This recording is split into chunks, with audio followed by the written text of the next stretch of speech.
Welcome to the Baseface Network.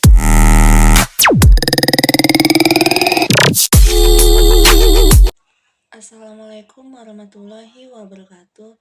My name is Tiara Putri Amrina from class management 22 with student ID 224-11034. Here I will present in the form of a video about aspek hukum. Pengertian aspek hukum. Aspek hukum mengkaji tentang legalitas usulan proyek yang akan dibangun dan dioperasikan. Ini berarti bahwa setiap proyek yang akan didirikan dan dibangun di wilayah tertentu haruslah memenuhi hukum dan tata peraturan yang berlaku di wilayah tersebut. Secara spesifik, analisis aspek hukum pada studi kelayakan bisnis bertujuan untuk yang pertama, menganalisis legalitas usaha. Yang kedua, menganalisis ketepatan bentuk badan hukum dengan ide bisnis yang akan dilaksanakan. Yang ketiga, menganalisis kemampuan bisnis yang akan diusulkan dalam memenuhi persyaratan perizinan. Yang keempat, menganalisis jaminan-jaminan yang bisa disediakan jika bisnis akan dibiayai dengan pinjaman. Selanjutnya, pengertian jenis-jenis badan usaha. Pengertian jenis-jenis badan usaha. Kegiatan bisnis tidak dapat dilepas dari bentuk badan usaha dan perizinan yang diperlukan untuk menjalankan usaha. Bentuk badan usaha yang dipilih tergantung pada modal yang dibutuhkan dan jumlah pemilik. Pemilihan badan usaha didasarkan oleh beberapa pertimbangan sebagai berikut. Yang pertama, besarnya modal yang diperlukan untuk menjalankan bisnis. Kedua, tingkat kemampuan dan tanggung jawab hukum dan keuangan.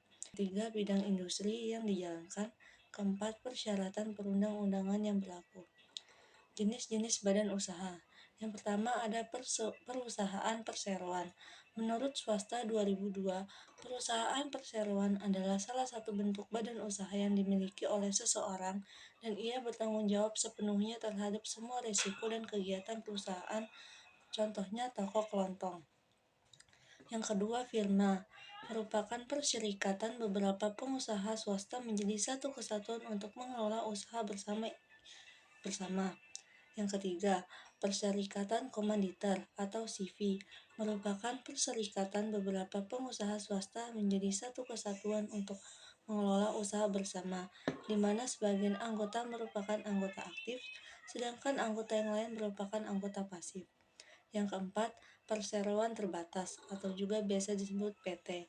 PT merupakan perserikatan beberapa pengusaha swasta untuk menjadi satu kesatuan mengelola usaha bersama, di mana perusahaan memberikan kesempatan kepada masyarakat luas untuk menyertakan modalnya ke perusahaan dengan cara membeli saham perusahaan.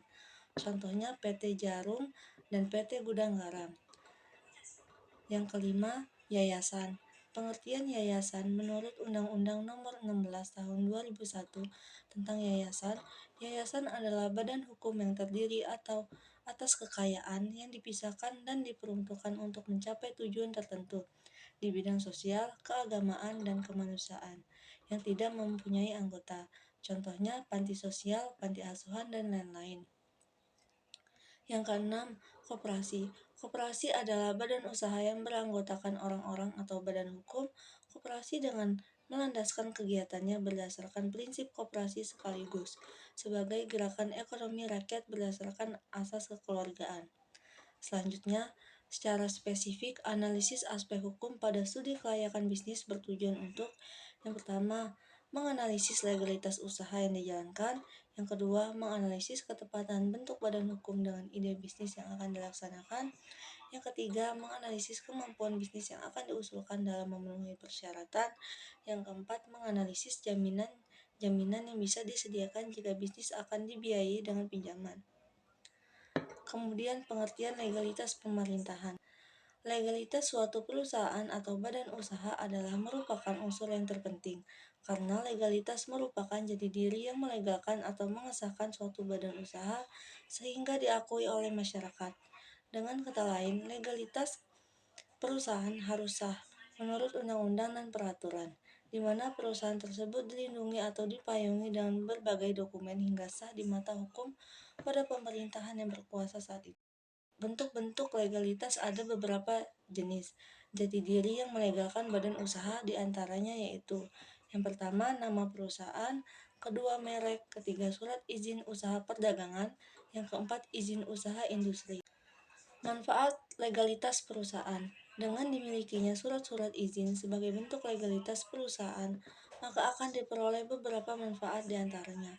Yang pertama, sebagai sarana perlindungan hukum, kedua, sarana promosi, ketiga, bukti kepatuhan terhadap hukum, keempat, mempermudah mendapatkan suatu proyek, yang kelima, mempermudah pengembangan usaha.